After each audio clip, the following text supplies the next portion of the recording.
Durante mais de 40 anos, todos os dias, o consagrado vidente americano Edgar Cayce deitou-se, rezou e entrou em um estado alterado de consciência semelhante a um transe. Nesse estado, Cayce diagnosticava doenças em termos médicos que ele desconhecia quando acordado. Descrevia eventos distantes que aconteciam no momento, falava com vidas passadas e com encarnações da mítica Atlântida. Previu a queda da Bolsa de Valores de 1929 e o advento do comunismo e alertou para cataclismos que arrastariam cidades inteiras para o mar. Através de milhares de suas leituras, como são chamadas, Edgar Cayce tornou-se o vidente mais documentado do século XX. Edgar Cayce, o vidente em transe. Domingo à tarde, 18 de março de 1887. Edgar Cayce nasceu aqui, em uma pequena fazenda a 13 quilômetros da cidade rural cristã de Hopkinsville, no Kentucky. Foi o segundo filho de Leslie e Carrie Cayce, mas o primeiro a sobreviver. Uma filha que nascera 2 anos antes não sobrevivera ao primeiro aniversário. Edgar era particularmente ligado aos avós, Sarah e Thomas Jefferson Cayce. Em um dia quente de verão, em junho de 1881, Edgar, com 4 anos, testemunhou a trágica morte do avô. Os dois estavam cavalgando e se aproximaram desse pequeno lago perto da fonte. Edgar apiou e seu avô entrou no lago para resfriar os animais. The horse was scared by something and threw the grandfather off. He had his foot caught in a stirrup and drowned. Before anybody could get there, and Edgar witnessed that. He was on the bank. Edgar dizia que sempre recebia visitas do seu avô morto em um celeiro onde folhas de tabaco eram queimadas, e que o avô lhe contava histórias sobre a guerra civil e deixava ele alisar suas suíças. Essas histórias tornavam-no alvo de zombarias, mas a mãe e a avó não permitiram que ele se envergonhasse de sua habilidade de ver o que os outros não conseguiam. Aos 7 anos, Edgar começou a estudar nesta pequena escola. Ele mesmo se descreveu mais tarde como um estudante inexpressivo, mas encontrou um livro que o interessou, uma Bíblia dada de presente pelos seus pais. Começou a estudá-la e motivou-se a lê-la inteira uma vez por ano por toda a vida. You read it every day. You have to read it every day to go through the whole Bible in a year. And he went through that Bible at least 67 or 68 times, at least that many times that he read it. And how many of us can tell we've been through the Bible one time? Not a bad book to know about. Em maio de 1890, quando tinha 13 anos, a vida de Edgar mudou para sempre. Já membro batizado da Igreja dos Discípulos de Cristo, foi visitar o seu retiro favorito na floresta perto de sua casa para reler a história de Sansão e a visão de Manoá. Naquela noite, após rezar para ter capacidade de ajudar o próximo, ele próprio teve uma visão. Mais tarde escreveu: uma luz gloriosa, como o sol da manhã, parecia inundar o quarto todo. Uma figura surgiu em frente da minha cama, um anjo que eu desconhecia e que falou suavemente: tuas preces foram ouvidas, teu desejo será atendido, mantém tua fé e sê fiel a ti mesmo. Ajuda o doente, o aflito. No dia seguinte, Edgar estava na escola, confuso, preocupado com a visão. Foi mantido depois da aula por soletrar errado repetidas vezes a palavra cabine. Naquela noite, seu pai tomou-lhe a lição até tão tarde que o garoto finalmente implorou por uma pausa de 5 minutos.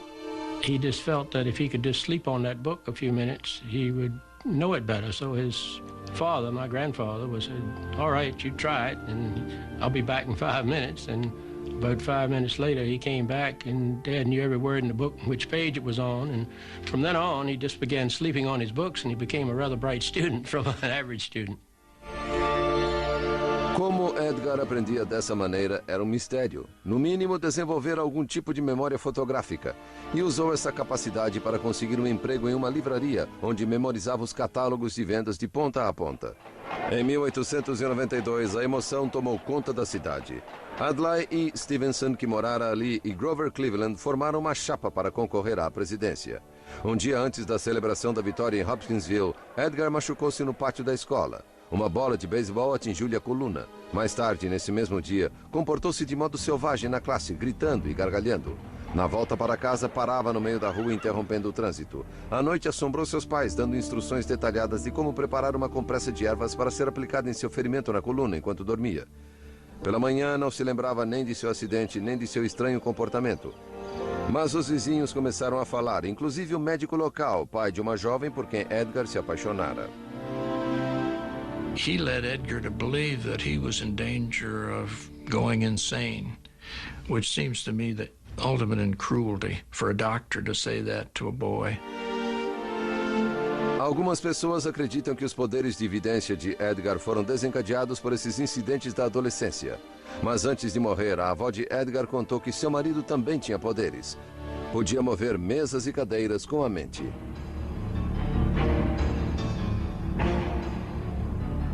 Mas Edgar tinha pouco tempo para refletir sobre esses mistérios. Em 1893, aos 16 anos, foi obrigado a sair da escola após cursar apenas 8 séries e a ir trabalhar no campo. Seu pai, que preferiu o pomposo título de fidalgo, mal conseguia manter a sua família.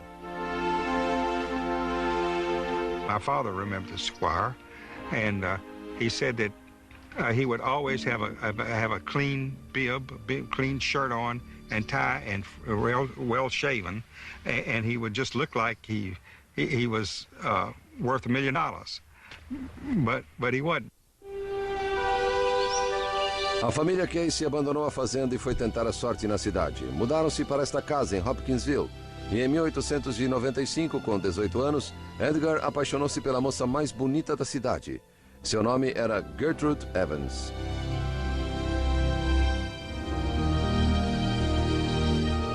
She was patrician, he was a farm boy. It was an unlikely match.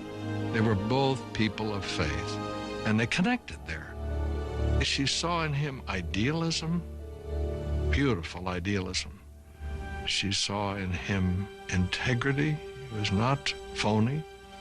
And I think she saw in him adventure. Edgar não esperou muito para pedi-la em casamento. Ela aceitou feliz. Mas o casamento teve de esperar até que Edgar conseguisse um emprego melhor.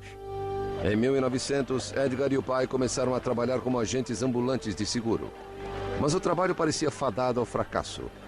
Edgar resfriou-se e perdeu a voz. Sem poder vender o seu produto, voltou para Hopkinsville e arrumou um emprego que não lhe exigia que falasse: aprendiz de fotógrafo. Ficou claro nas fotografias que tirava da cidade e da noiva Gertrude, sua modelo favorita, que Edgar tinha encontrado seu talento. Mas após 10 meses de tratamentos médicos, Casey ainda não recuperara sua voz normal. Tinha perdido todas as esperanças de cura. He tried everything. None of the doctors seemed able to help him. And the hypnotist in town, hypnotism was kind of a fad then. And somebody suggested trying hypnotism. Intrigado, Edgar marcou uma consulta com o hipnotizador, Al Lane. Ele nunca mais se esqueceu da data, 31 de março de 1901. It was on a Sunday afternoon, and that after church, and that Al Lane came out to the house on West 7th Street, and they went into the dining room and closed the doors. Edgar recebeu instruções de auto-hipnose e com surpreendente facilidade induziu-se ao sono. Lane deu-lhe uma sugestão hipnótica para falar no tom de voz normal. Em um minuto ele começou a murmurar. Então, para espanto de todos, Edgar disse com voz clara e serena: sim, podemos ver o corpo. And he described the condition that he had. There was a circulatory problem in his throat. And it was said that it could be corrected by suggestion. Casey recebeu a sugestão hipnótica para que a circulação voltasse ao normal. Após alguns momentos, sentou-se e cuspiu sangue. I don't say he was cured, but he was better at that respect. And cousin Sarah, who I talked to before she died, that was Edgar's sister, youngest sister, said that they would not let her in the room, but she peeked through the keyhole and saw it happen. Edgar ficou exultante, mas não por muito tempo. A doença em sua garganta, chamada afonia, voltou várias vezes ao longo do ano seguinte. A cada vez, Lane conduzia a sessão e restaurava a voz de Edgar. Lane, que estudara quiropraxia por correspondência, começou a se perguntar se Edgar não poderia diagnosticar doenças de outros pacientes também. Convenceu Edgar a tentar. And so it was Al Lane who pushed him to do this, pretty much against Edgar's will. Edgar didn't really feel comfortable doing that because he didn't understand it. Quando em transe, Edgar descrevia doenças em termos médicos precisos, uma linguagem sobre a qual nada sabia quando acordado. Em seguida, fornecia prescrições detalhadas. Sometimes he would call a prescription by name. I mean, take bromoquinine or take, castor oil or whatever it was that he was using.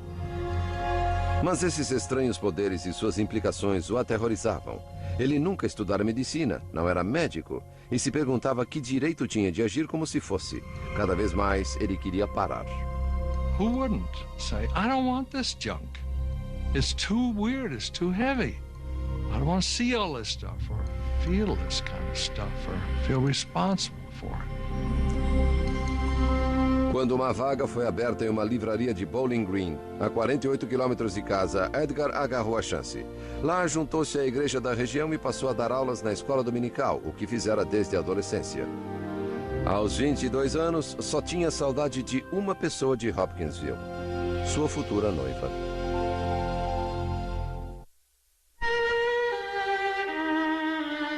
Em junho de 1903, após um noivado de 6 anos, Edgar Cayce e Gertrude Evans se casaram. Cayce abriu um estúdio fotográfico em Bowling Green. Os dois estavam felizes por terem fugido da fama de Edgar como médico vidente. He didn't know how he did it. He just knew that he was able to do it and he wanted to use it to help people. Mas Bowling Green logo soube de suas habilidades e ele não podia dizer não aos necessitados. As consultas retornaram e no outono de 1906, Edgar, então com 29 anos, foi convidado a demonstrar os seus diagnósticos através de transe aos médicos da região. They came first thinking, I'll expose this guy. I'll see through him. You could see the condescension in their faces. Sim, temos o corpo, disse Edgar como no início de todas as sessões. Diagnosticou corretamente um estudante universitário acometido de febre tifoide. Então, inesperadamente, alguns médicos quiseram testar o estado de transe de Edgar espetando agulhas nos seus pés e nas suas mãos, certos de que ele era uma fraude. Edgar não se moveu nem sangrou, mas quando acordou, jurou enfurecido nunca mais servir de cobaia para ninguém. Slowly he began to learn that there weren't that many who really cared. A lot of people wanted to use him. Not many wanted to listen. O refúgio de Edgar sempre fora a igreja. Agora ele se perguntava, assim como os outros fiéis, se seu dom seria uma bênção ou uma maldição. Evidently, some of the people in the congregation really got upset.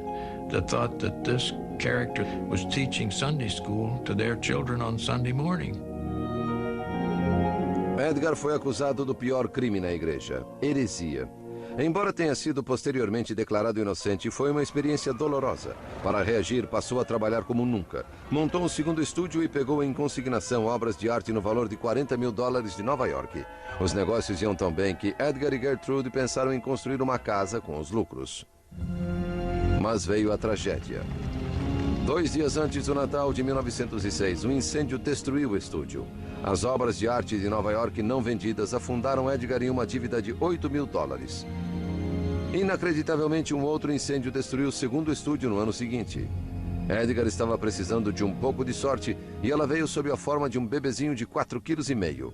Hugh Lynn Cayce nasceu em março de 1907. Edgar, agora pai, conseguiu pagar suas dívidas, mas teve de se mudar para junto da família de Gertrude em Hopkinsville.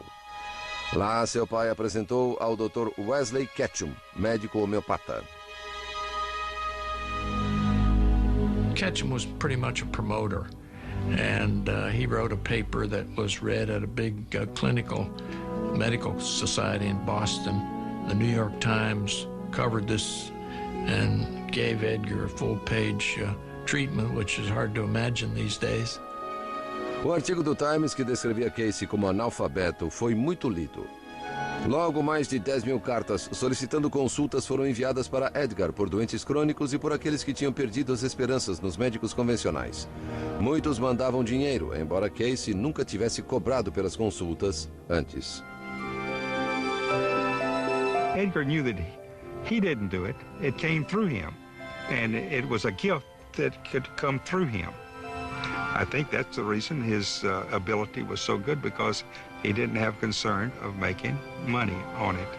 It was really pure to help other people. Ketchum ofereceu-se para financiar um estúdio fotográfico em troca das leituras de Edgar.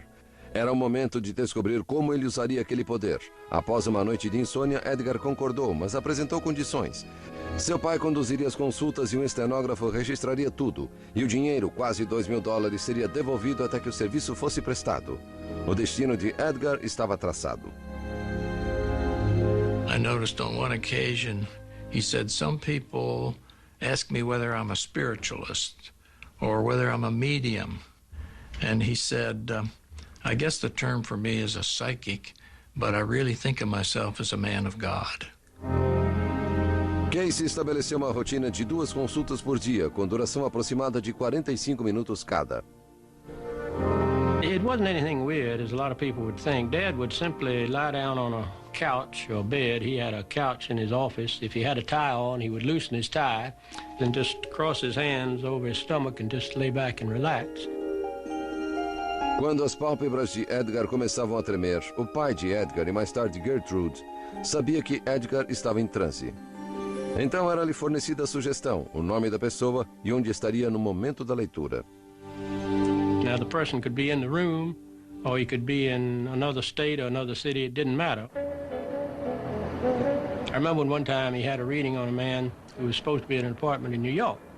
Dad lay there a minute and says, we do not have the body. He said, he's not here. He said, he's on a bus coming across town. He said, there was a traffic accident. The bus is late. He said, he'll be here in a minute. We'll wait. And all of a sudden, he said, he's come in now. Uma ligação para o homem de Nova York confirmou tudo o que Edgar dissera. Now, there's a beautiful piece of clairvoyance, of something that somebody couldn't have anticipated that would, seems to me, point to the accuracy of his readings.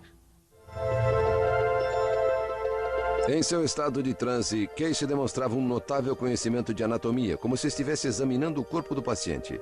Para surpresa de médicos chamados a darem uma segunda opinião, Edgar apontava com precisão um problema. Por exemplo, um distúrbio de circulação que provocava anemia, e fornecia os remédios. A maioria das receitas era à base de ervas e incluía prescrição de dietas. Quando Edgar descobriu que alguns de seus pacientes não estavam seguindo à risca suas receitas altamente detalhadas, começou a imaginar um hospital onde poderia supervisionar os cuidados, e esse sonho tornou-se obsessão. Na primavera de 1911, o futuro parecia brilhante para Casey e sua família. Um segundo filho, Milton Porter, nasceu nesta casa em Hopkinsville. Mas Milton foi acometido de coqueluche e colite. Edgar fez-lhe uma leitura, mas a criança não tinha salvação. Milton Casey morreu em seu segundo mês de vida. The son that did not survive was a shock to both of them. And Gertrude's illness followed. She had, I suppose, what we call postpartum depression and more. Gertrude era uma mulher de grande força e beleza. Mas a morte de seu filho recém-nascido abalou-a profundamente. Ela ficou enfraquecida e contraiu tuberculose, que já matara seu irmão. Quando os médicos lhe deram uma semana de vida, ela pediu uma leitura para Edgar. And Edgar did it, but he was scared to death because this was the person he loved most, and he was scared that he might say something that would be fatal. Turned out just the opposite. And he says that really was the turning point. From then on, he said, if that could happen for the one he loved most, then it might mean that that's what he was supposed to be doing. Gertrude recuperou-se totalmente e passou a ter a saúde monitorada pelo que Edgar chamava de leituras de controle. Mas seu novo destino foi traído justamente por seu grupo, seu próprio pai e o Dr. Ketchum. Quando, durante o transe, Edgar perguntava alguma questão, como ele sempre fazia, eles começaram a pedir dicas sobre o mercado de commodities e até sobre corridas de cavalos. He began to discover that they were playing games with him. He became very angry, and he terminated his relationship with them and even left town. A traição de seu pai levaria anos para ser perdoada. A cidade de Selma, no Alabama, passou a ser a morada dos Caseys e Edgar abriu um novo estúdio, a Companhia de Arte Casey. Mas seus poderes incomuns voltariam a ser necessários para o filho de 6 anos, Hugh Lynn. It wasn't until my brother dropped a match in a partially filled can of flashlight powder and burned his eyes real badly, and the doctor said he'd never see again, and that's when he started giving readings again. Quando os médicos insistiram que um dos olhos queimados de Hugh tinha de ser removido, Edgar fez uma leitura. Um remédio aparentemente perigoso feito de uma solução de ácido tânico salvou a visão de seu filho. Os Caseys deram as boas-vindas a um outro filho, Edgar Evans, em 1918, enquanto a Primeira Guerra Mundial continuava enfurecida na Europa. Edgar vira muitos de seus antigos alunos da escola dominical partirem para a luta. Aos 40 anos começava a se sentir velho e seu sonho de construir um hospital tornava-se mais urgente do que nunca. At the end of World War I, this was kicked him into the whole hospital venture. He discovered that his readings could outline treatments for shell-shock veterans, and nobody else knew what to do with them. There were a lot of them, and those who followed his instructions got better. Quando David Cohn, um amigo de Kentucky, voltou a salvo das trincheiras francesas, ele sugeriu que Edgar pensasse em algo que nunca concordara em fazer antes: usar seus poderes de vidência para levantar dinheiro para o hospital. Coincidentemente, Casey acabara de receber a solicitação de um proprietário de jornal do Texas para fazer leituras sobre a existência de petróleo na região. A vida de Edgar Casey estava prestes a sofrer uma reviravolta.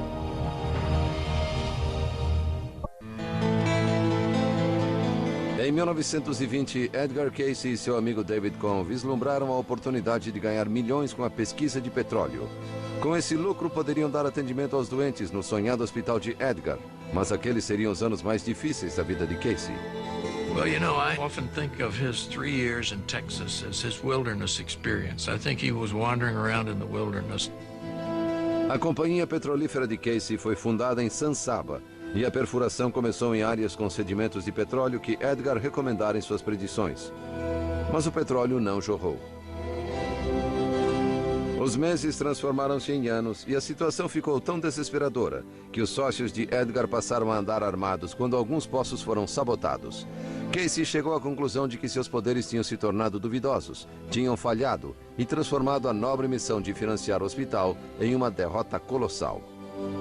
Por estar ausente durante 3 longos anos, algumas pessoas diziam que ele também fracassara em relação à família.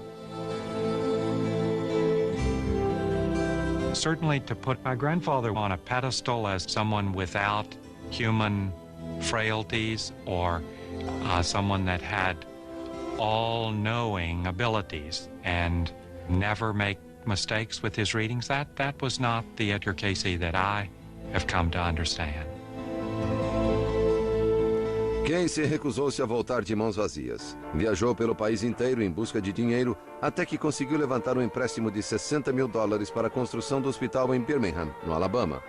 Mas suas visões indicavam que seu hospital deveria ser construído em Virginia Beach, uma obscura cidade de veraneio na Virgínia.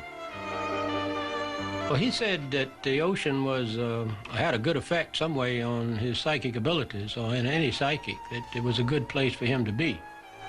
A oferta de Birmingham foi suspensa imediatamente. Abatido, Edgar finalmente reuniu sua família em Selma, voltou para o que sabia fazer: fotografar, dar aulas na escola dominical, e tentou esquecer seus fracassos em angariar fundos para o empreendimento.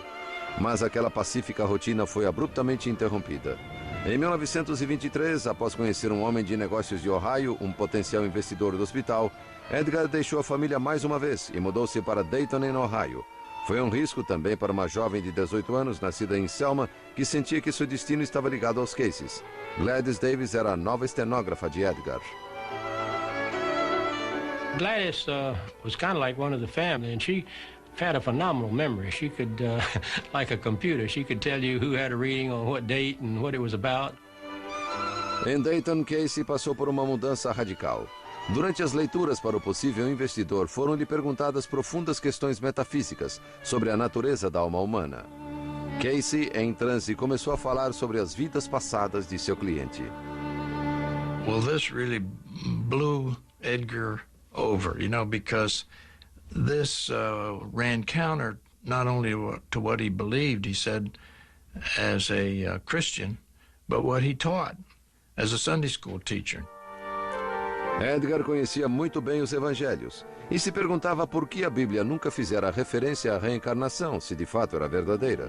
Começou a estudar as Escrituras dentro de um novo contexto.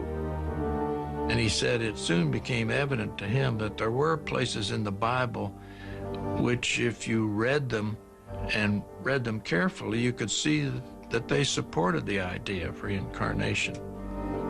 As leituras de Casey de vidas passadas tornaram-se conhecidas como leituras da vida, em oposição às leituras do físico que fazia anteriormente. And so he started giving readings for everybody in his family, and they'd all had past lives according to his readings. And many of their lives, they were together in some other place, ancient Egypt primarily. Edgar começou a estudar outras crenças, do hinduísmo às religiões do Egito Antigo e da Grécia. Suspendeu seu juízo em relação à reencarnação por alguns anos. Afinal, não se podia comprovar. Ele se perguntava se suas leituras de vidas passadas poderiam ser tão acuradas quanto as leituras do físico que tanto ele quanto outros podiam verificar. Com tantas perguntas a preocupá-lo, o futuro de Edgar parecia inescapável. Em 1923, com 46 anos, dedicou-se integralmente a essa vocação que poucos entendiam e muitos ridicularizavam e que provia muito pouco sua conta bancária. He wasn't a very good money handler himself. I mean, the money would go through his hands just like sand from the beach. He would cause mother a lot of problems sometimes. Gertrude, que viera de boa situação financeira em Kentucky, lutaria a vida inteira contra os problemas financeiros do marido. Quando o dinheiro de Dayton acabou, ela cansou. Não viu razão alguma para se animar quando um novo anjo financeiro surgiu.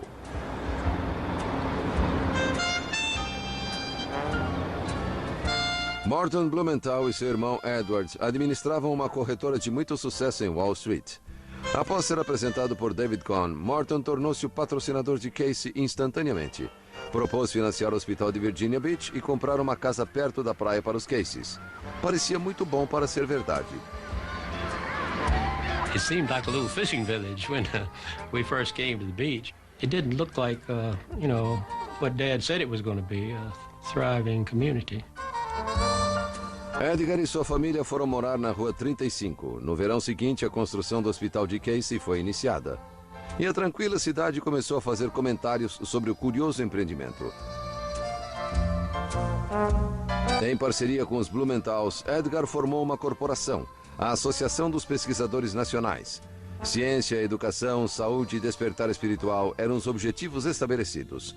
Esta atividade foi um lenitivo para Edgar. Ele acabara de voltar do velório da mãe em Hopkinsville. O pai, agora sozinho, perdoado há muitos anos, foi morar com o filho.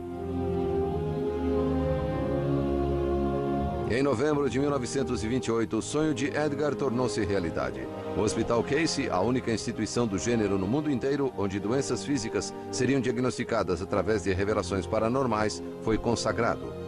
Fora um caminho longo e difícil para Edgar Casey. Ali estava tudo o que ele sonhara e desejara. Ou parecia estar.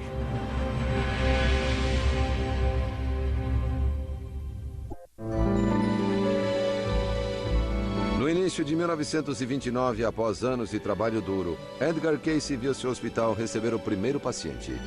Dirigido por seu amigo de Kentucky, Dr. Thomas House, possuía o mais moderno equipamento para tratamento fisioterápico e em técnicas de massagem, remédios homeopáticos e dietas de baixos níveis de gordura.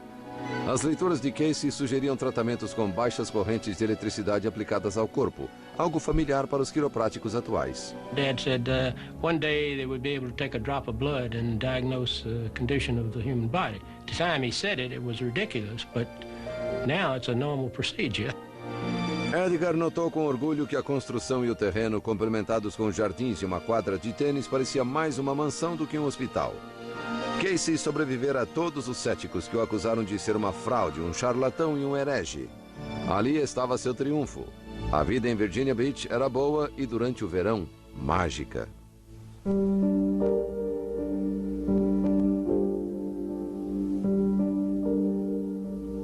And everybody at the beach used to call him Doc because they thought he was a doctor. But he liked to garden, he liked to fish. All these sand dunes up here were covered with grapevines. So Dad used to go out and we used to go out and pick grapes, and he'd make grape jelly and wine from them. He was a very ordinary person when he was awake. It was just those 30, 40 minutes when he was asleep that he was unusual. Em suas visitas a Virginia Beach, Morton Blumenthal ficava no recém-construído Hotel Cavalier.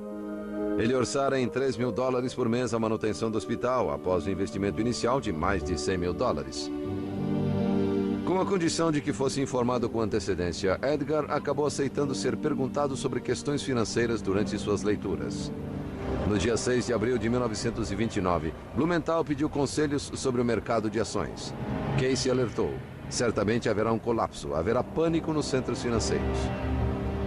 A leitura mostrou-se profética. 6 meses depois, o mercado quebrou. Tendo como pano de fundo a Grande Depressão, ocorreu o impensável. O hospital faliu menos de 3 anos após a sua inauguração. Um biógrafo escreveu mais tarde que Edgar, abatido, vagava pelos corredores vazios, recolhendo lembranças, inclusive uma fotografia de sua mãe.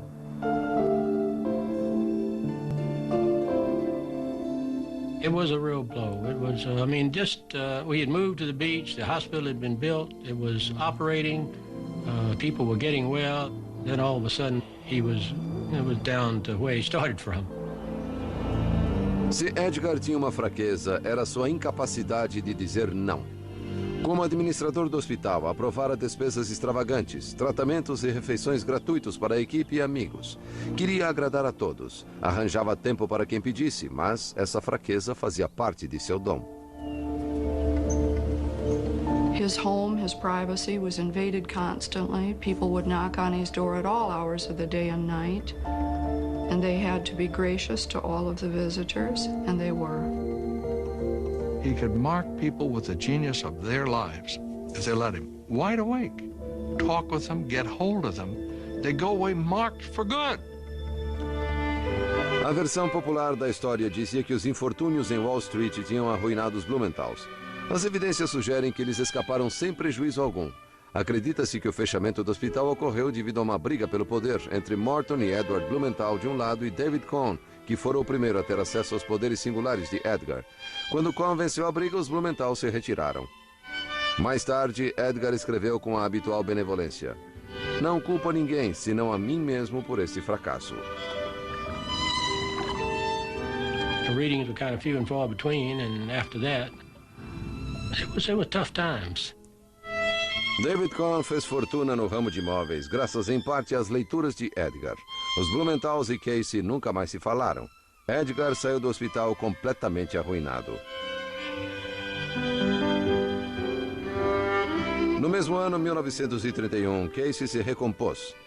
Reuniu aqueles que o apoiavam, pessoas de mente aberta que acreditavam em seu trabalho, e formou uma organização sem fins lucrativos, a Associação para Pesquisa e Iluminação.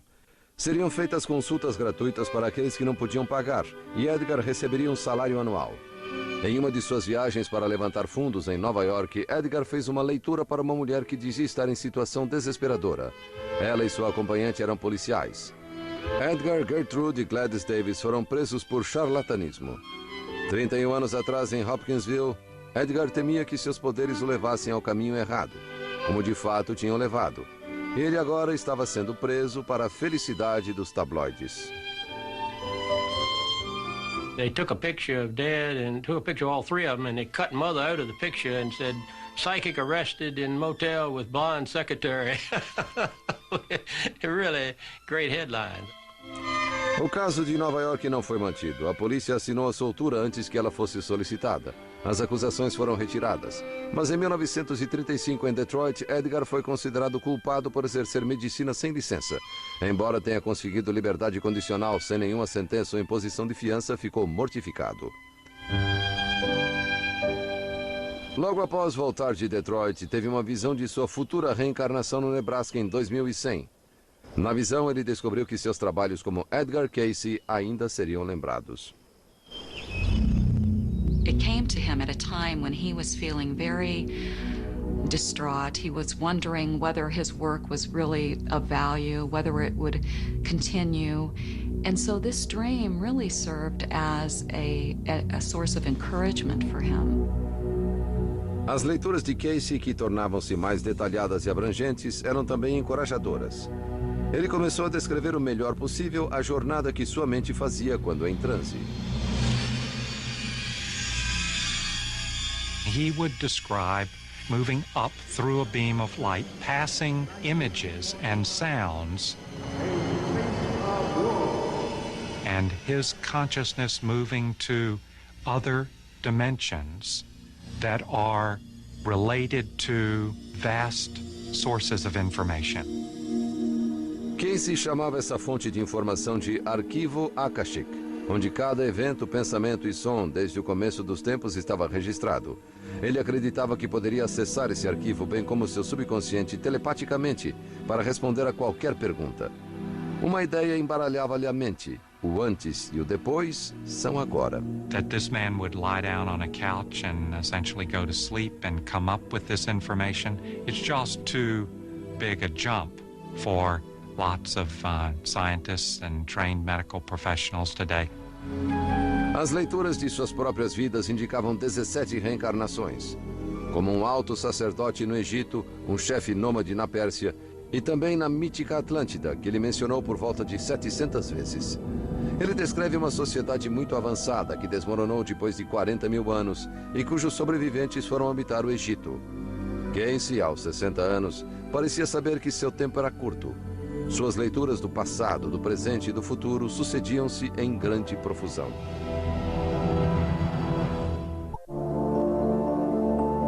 Em meados da década de 30, Edgar Casey ganhara uma grande legião de fiéis seguidores.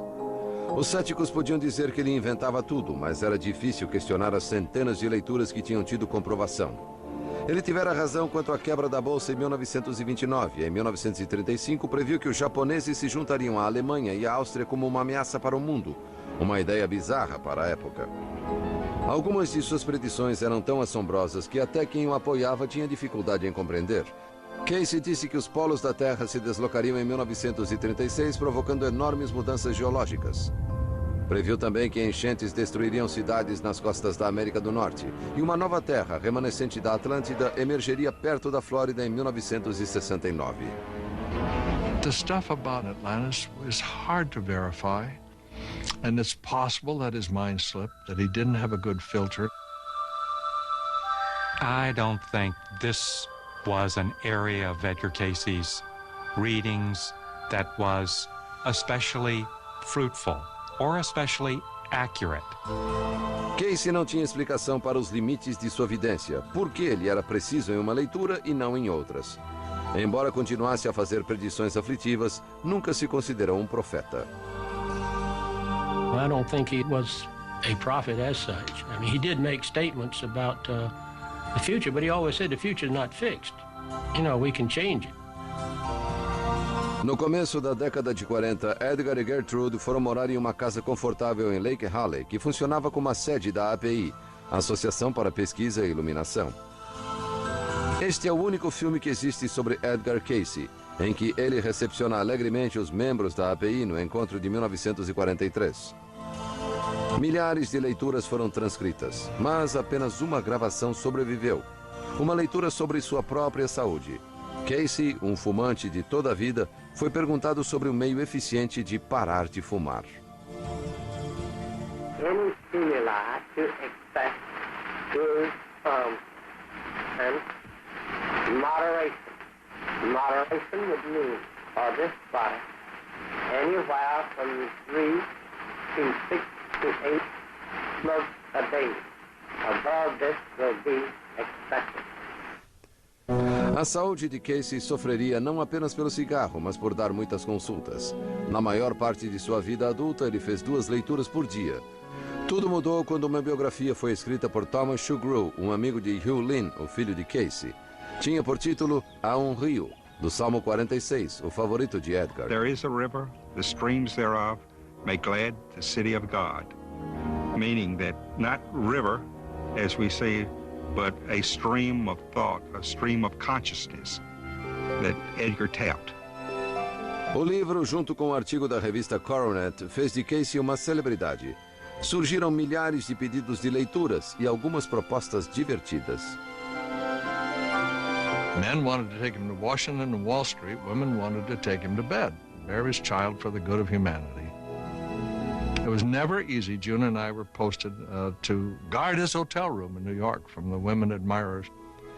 Em 1943, o escritor Harmon Brough e sua noiva June foram trabalhar no escritório de Casey para ajudar a responder a volumosa correspondência. I helped to open some of those letters, and to see the pain in them was almost staggering. It was heartbreaking. As cartas vinham de doentes terminais e de famílias que buscavam pistas de seus filhos desaparecidos em combate no exterior.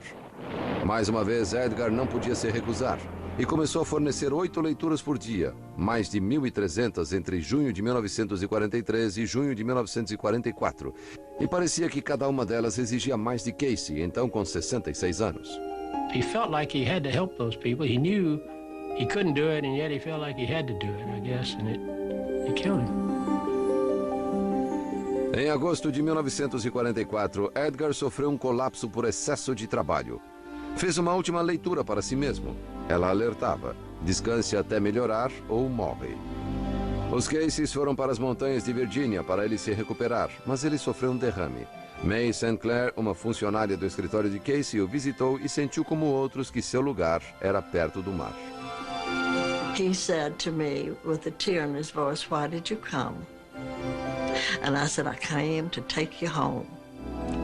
"Do you really mean it?" I said, "Mr. Casey, if you want to go home, you're going to go home."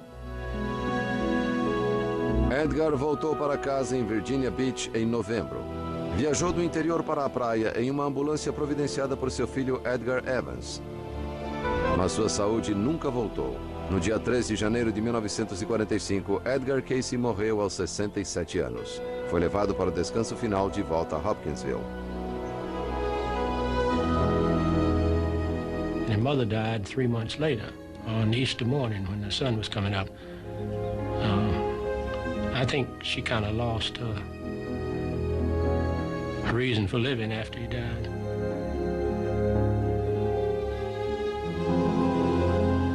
Edgar Casey deixou mais de 14.000 registros de leituras sobre saúde, filosofia, religião, negócios, vidas passadas e eventos futuros. Nenhum outro vidente deixou tantos registros, mas muitos julgam que a palavra vidente não é adequada para descrever Edgar Casey. I think Mr. Casey has given us a definition of a human being, of what a human being really is.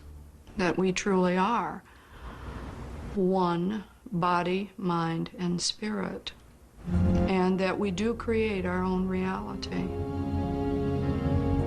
If Edgar Casey did what he did, there is more to us than a physical body. That immediately has implications for the age-old questions of humanity. Who are we? What's the purpose of life? What happens to us when we die? All of that.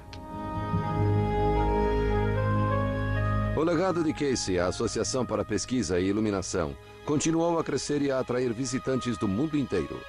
Centenas de livros em 18 línguas pesquisam a vida e o trabalho do mais renomado vidente do nosso tempo. Casey nos deixou talvez o maior dos desafios. Ele disse: "Eu não faço nada que vocês não possam fazer, se vocês se dispuserem a pagar o preço."